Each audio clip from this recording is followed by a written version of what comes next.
গল্পের আড্ডা উইথ সুমিত। নমস্কার, আমি সুমিত। এসে গেছি গল্পের একটা এক নতুন এপিসোড নম্বর 15-তে। আজকে আপনাদের জন্য রয়েছে দুটি সত্যি ঘটনা, যার একটি রয়েছে আমার জেঠুর সাথে ঘটে যাওয়া সত্যি ঘটনা, আর একটি রয়েছে আমার স্যারের সাথে ঘটে যাওয়া ঘটনা। তো আপনারা যদি এরকম সত্যি ঘটনা আমাকে পাঠাতে চান, তো আমাকে হোয়াটসঅ্যাপ করুন বা মেল করতে পারেন। তো শুনুন আর এনজয় করুন আজকের দুটি সত্যি ঘটনা। প্রতি মঙ্গলবার, বৃহস্পতিবার এবং রবিবার আমার ইউটিউব চ্যানেলে গল্প কিংবা ঘটনা ঠিক রাত 9টার সময় আসতে থাকবে। তো শুনুন আজকে দুটি সত্যি ঘটনা। আজকে যে ঘটনাটা বলছি, এটা আমার জেঠুর সাথে ঘটা সত্যি ঘটনা। আমার জেঠু ব্যবসায়ীদার, তাই অনেক রাতে কলকাতায় মাল করতে যেতে হতো। এটা সেরকমই একদিনের ঘটনা। সময়টা দুর্গাপুজোর ঠিক কিছুদিন পরে। হালকা শীতও বেশ পড়েছে। রাত ঠিক 2টো তখন জেঠু আমাদের গ্রামের রাস্তা ধরে হেঁটে চলেছে বাস স্টপেজে বাস ধরার জন্য। তিনি দেখলেন রাস্তা ভরা যেন মাছ, শুধু শোল মাছ। জেঠু ভাবলেন, এই সময় তো বর্ষা নেই, কিন্তু এত মাছ কেন? জেঠু ঘাবড়ে গেলেন। তিনি ভাবলেন যে এ কোনো ভূতের কাজ মনে হয়। মাঠেও তো খুব বেশি জল নেই, তাও এত মাছ। জেঠু তাড়াতাড়ি পা চালিয়ে চলতে শুরু করে, কিন্তু 5 মিনিটের পথ যেন 15 মিনিট সময় লাগছে। এরপর সত্যিই প্রায় 15 মিনিট পরে স্টপেজে পৌঁছে জেঠু।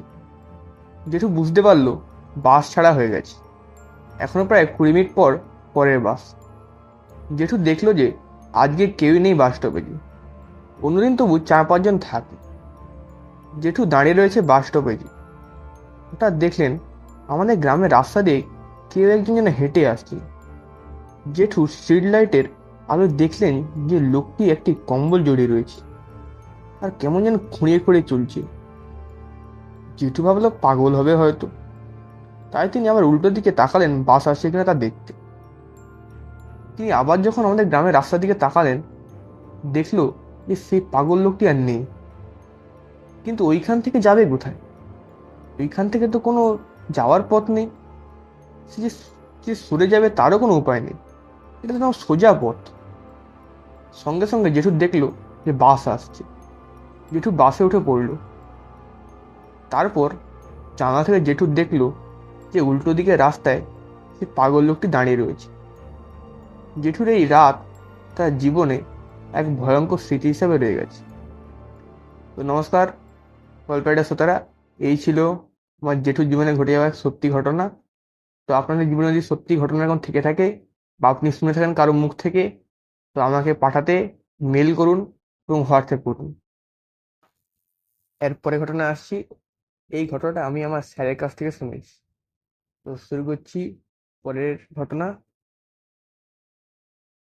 আজকে যে ঘটনাটা শোনাচ্ছি তোমাদের, এটা আমার এক স্যারের সাথে ঘটে যাওয়া এক সত্যি ঘটনা। স্যারের এইসব অলৌকিক বা ভুতুড়ে কোনো কিছুতেই বিশ্বাস ছিল না, কিন্তু সেইবার স্যারের সাথে যা ঘটেছিল তারপর থেকে স্যারের এই অবিশ্বাস ভেঙে গেল। এর পরে ঘটনা স্যারের ভাষায়। আমাদের বাড়িটা দোতলা। নিচের রুমে আমার মা শুতেন, আর আমি আমার বাকি পরিবারের সাথে দোতলায় ঘুমোতাম। আমাদের বাথরুমটা ছিল বাড়ির বাইরে।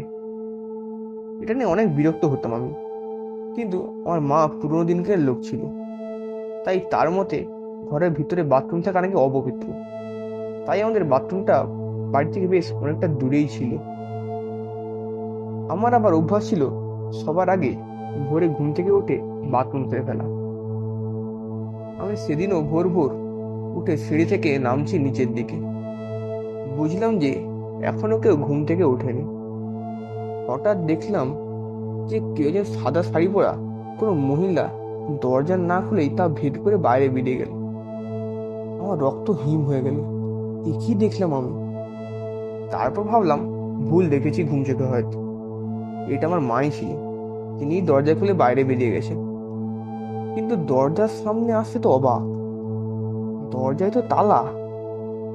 এবার আমি আমার মায়ের রুমের সামনে আসলাম, দেখলাম তালার চাবি তো এখানেই রাখা রয়েছে। এবার আমি দরজা খুলে ভিতরে দেখি মা তো ঘুমিয়ে রয়েছে বিছানায়। তাহলে ওটা কি ছিল? সঙ্গে সঙ্গে আমি চাবিটা নিয়ে দরজা খুলে বাইরে গেলাম। চারদিকে ঘুরে দেখলাম কোথাও কিচ্ছু নেই, কেউ নেই। তাহলে এটা কি দেখলাম আমি? এটা কি একটা অশরীরই? কিন্তু আমি তো ভুল দেখিনি। তাহলে আজ আমি কিসের সাক্ষী হলাম? তো নমস্কার গল্পের শ্রোতারা, এই ছিল আমার স্যারের সাথে ঘটে যাওয়া এক সত্যি ঘটি ঘটনা। স্যার এটা অবিশ্বাস করেছিল ঠিকই, কিন্তু এটা স্যারের সাথে সত্যি ঘটনাই ঘটেছিল। স্যার এইসব বিজ্ঞানমনস্ক হয় এসব বিশ্বাস করে না, কিন্তু এসবও যে পৃথিবীতে নানা ধরনের আছে তা স্যারকে বোঝাতে পারিনি এখনো অবধি আমি। যাই হোক, আপনাদের কাছে যদি কোনো ঘটনা থেকে থাকে এরকম, তো আমাকে পাঠাতে মেল করুন বা হোয়াটসঅ্যাপ করুন। তো শেষ করছি আজকের এপিসোড। তো নমস্কার সবাইকে।